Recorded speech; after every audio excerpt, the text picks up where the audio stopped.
Bonjour et bienvenue sur le podcast de Kimamori qui vous propose de découvrir ou redécouvrir les œuvres littéraires d'hier et d'aujourd'hui, leurs auteurs et leurs traducteurs, par le texte et dans l'oralité.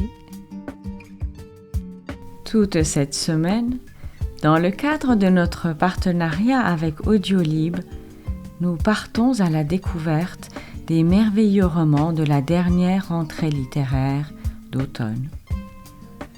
Après Le ciel est immense de Farhat Alani et La joie ennemie de Kausser Adimi, plongeons aujourd'hui dans Je voulais vivre. Quatrième roman de la journaliste et romancière Adélaïde de Clermont-Tonnerre, lauréat du prix Renaudot 2025, lu par Claire Cahan. Roman de KPTP, émouvant et haletant, l'autrice nous offre une nouvelle lecture de l'histoire narrée par Alexandre Dumas. Ici, l'aventure est portée avec une différence majeure. La focale est posée sur la figure de Milady et non pas sur celle des mousquetaires. Quelle est son histoire ? Quelle place lui a été laissée pour mener son existence ? Qu'aurait-elle voulu vivre ? Et qu'aurait-elle dit si elle avait eu la parole ? Je voulais vivre, de Adélaïde de Clermont-Tonnerre, lu par Claire Cahan. Elle hurle, ou du moins veut le faire, mais aucun son ne sort de sa bouche. Dans la nuit, elle vient de distinguer collé à la vitre un visage d'une beauté sinistre. Le visage d'un homme qu'elle a aimé à se damner avant de le craindre de tout son être. Elle sent ses muscles se raidir. L'étouffement la saisit. Il faut se lever, courir. Mais elle reste immobile, son cœur affolé, prise au piège. Elle entend le bruit de glace, regarde méduser la main qui plonge à l'intérieur de ce lieu qu'elle croyait sûr. La main dont la finesse aristocratique, malgré les cicatrices de ses combats, ne laisse pas soupçonner la puissance. Cette main qu'elle connaît, caressante un temps, puis meurtrière. Le bras, ensuite, d'une détermination implacable, s'allonge vers la poignée et tente de l'ouvrir. Comme la crémone résiste, le bras se retire. Elle voit l'homme escalader le rebord de la fenêtre. Dans un bruit effarant, il fait céder la croisée d'un coup de genou, projetant des morceaux de bois et de verre jusqu'au milieu de la pièce.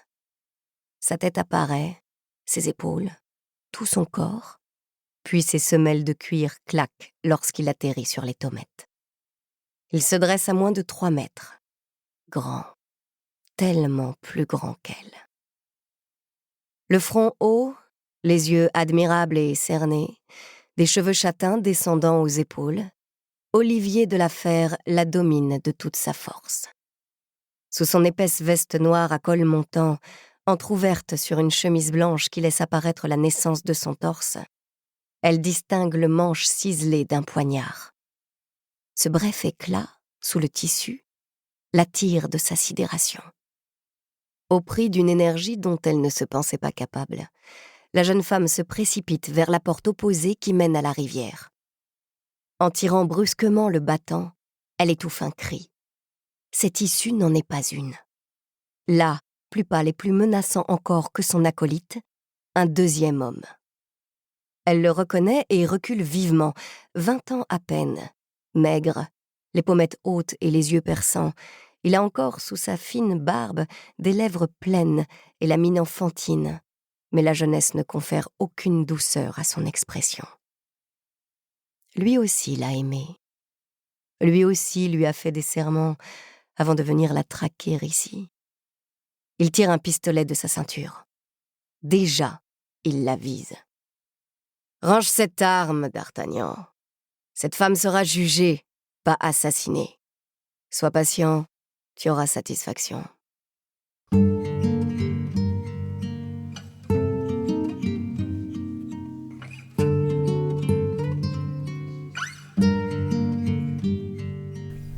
vous venez d'entendre un extrait de « Je voulais vivre » d'Adélaïde de Clermont-Tonnerre, lu par Claire Cahan. Le livre a été lauréat du prix Renaudot 2025. Il est disponible chez Audiolib, accessible sur toutes les plateformes d'écoute prévues à cet effet.